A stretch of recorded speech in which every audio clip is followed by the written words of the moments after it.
Baby! So for today's video, nandito ulit tayo ngayon sa Derm Essential Aesthetic and Skincare Clinic.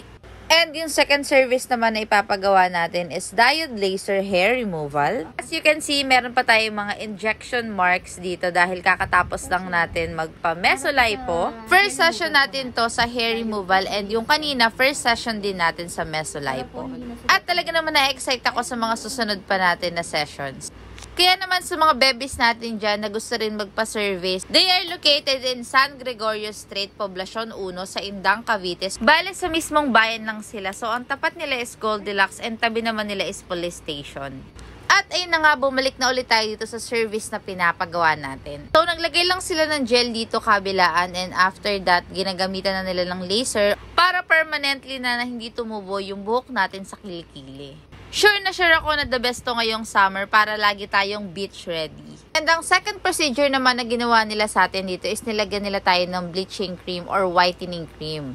And iniwan lang to for 30 to 45 minutes para mas mapaputi pa natin yung kilikili natin. Third procedure naman is nilagyan nila ng carbon or charcoal and after nun, ililaser naman nila. Kabilaan lang to and ipapakita ko na sa inyo yung procedure ng laser. First time mo pa magpa-diode? Opo. True ba? Totoo po. Whitening? Yes, First po. time. Start. Masakit.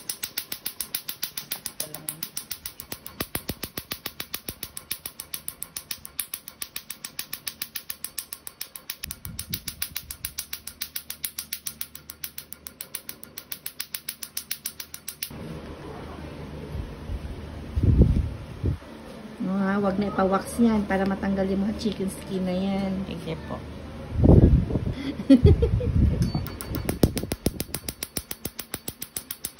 Masakit? Sakto lang po.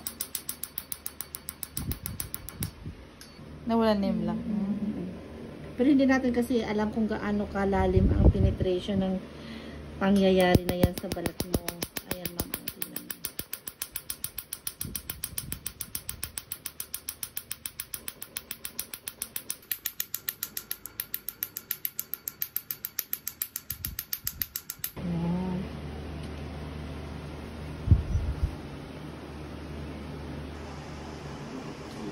Sige, baba mo na yan. Nangalan yung Nangalan siya. Anong po? Sige, baba.